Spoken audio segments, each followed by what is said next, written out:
Défense du consommateur. Alors, on va répondre à un commentaire de notre cher Mathieu1805. Alors, nous, on n'a rien de personnel à l'endroit de GLB, Gaillard le bricoleur. En tout cas, pas plus que les autres. Le problème qu'on a, nous, c'est à l'égard de tous ceux qui font du document vidéo sur les réseaux sociaux, pour une raison bien simple, c'est illégal. En tout cas, de la manière dont ils le font, c'est parfaitement illégal. Le leitmotiv qui est le leur, le seul dessin qui est le leur, c'est de faire du profit, toujours le profit. Ben oui, on fait des vidéos, on obtient en contrepartie une rémunération de la part du groupement, donc de YouTube ou de TikTok, etc., etc. Tout le monde fait ça. Tout le monde, sauf nous.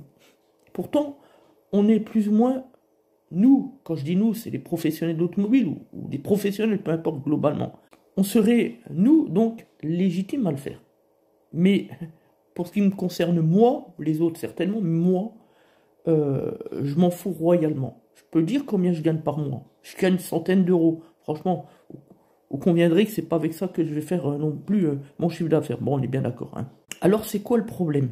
Ben, le problème, c'est que, à force d'aller rechercher systématiquement du profit, on a donc des youtubeurs, des tiktokers ou peu importe, qui en font des tas, des masses et des tonnes. Et surtout n'importe quoi. Et on le voit dans les documents. Et donc aujourd'hui, on a des gens qui vont attirer le consommateur à partir de leurs documents, les laissant croire qu'ils sont professionnels, qu'ils sont compétents alors que ce n'est pas le cas.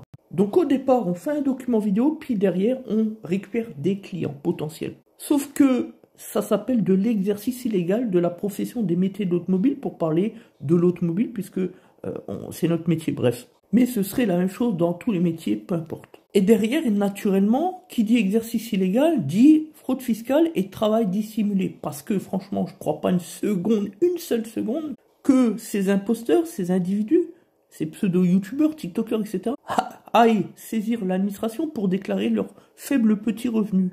Hein? Franchement, on est bien d'accord. Hein? Donc là, on est dans un contexte, deuxièmement, de concurrence déloyale vis-à-vis des réelles entreprises françaises. On en pense qu'on en veut de l'administration, mais enfin, il y a des règles en France, et c'est comme ça que ça doit marcher. Et le pire derrière, c'est qu'on croit savoir faire, mais on fait mal. Et à la fin, c'est le consommateur qui en paye encore la note. Ah, c'est sûr que le déroulement de certains travaux, on ne le verra pas chez ces tiktokers ou youtubeurs, etc. Ah, ça, c'est les vidéos qui ne feront pas, ça c'est sûr. Travail dissimulé, c'est 3 ans de prison, 45 000 euros d'amende. Fraude fiscale, c'est 7 ans de prison, 150 000 euros d'amende. Donc là, on est dans un marché parallèle du travail, de la fraude. Donc voilà quel est notre problème vis-à-vis de ces charlatans de l'intox.